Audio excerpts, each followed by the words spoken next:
আমরা এসেছি এখন আমাদের পুকুর পাড়ে আমাদের মাছকে খাবার দেওয়ার জন্য।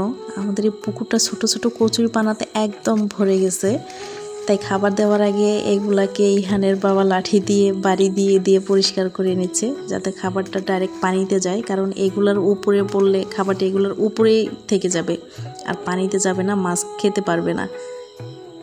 এজন্য বাড়ি দিয়ে এগুলো পরিষ্কার করে নিল। যদিও খুব বেশিক্ষণ থাকে না, এগুলো আবারও বারবার চলে আসে, তারপরও দেওয়ার সময় একটু বাড়ি দিয়ে নিছে। আমরা এখানে আসছি মূলত মাছ দেখার জন্য। এখানে বেশ কিছু ওই যে লাল যে কার্প মাছগুলা, ওইগুলো বড় হয়েছে, দেখতে অনেক ভালো লাগে। মনে হয় যে অ্যাকোরিয়ামের মধ্যে যে মাছগুলা হয় না, ওই রকম দেখা যায়। আপনারা খেয়াল করলে দেখতে পারবেন।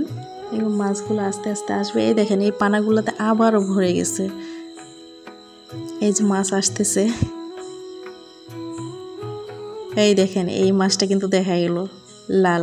এগুলো দেখতে অনেক ভালো লাগে। এই মাছ দেখার জন্য আমি প্রায়ই যাই ইহানের বাবার সাথে যখন ও খাবার দেয়।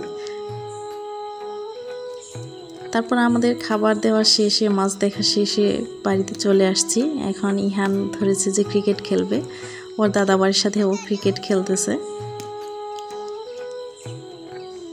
সে খেলা পাগল একজন মানুষ, সারা দিন খেলবে এই গরমের মধ্যেও।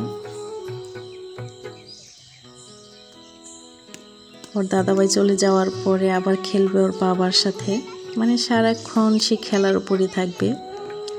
আপনাদের যদি আমার ভিডিওগুলো ভালো লেগে থাকে তাহলে আমার চ্যানেলটা প্লিজ সাবস্ক্রাইব করে দিবেন। আপনারা যদি এরকম গ্রামের ভিডিও দেখতে চান, যদি ভালো লাগে, তাহলে আমার চ্যানেলটা সাবস্ক্রাইব করে রাখবেন। আর আমার ভিডিওটা একটু লাইক দিবেন, কমেন্ট করবেন, শেয়ার করবেন। যে এখন আবার ওর বাবার সাথে খেলতেছে। তো সবাই ভালো থাকবেন।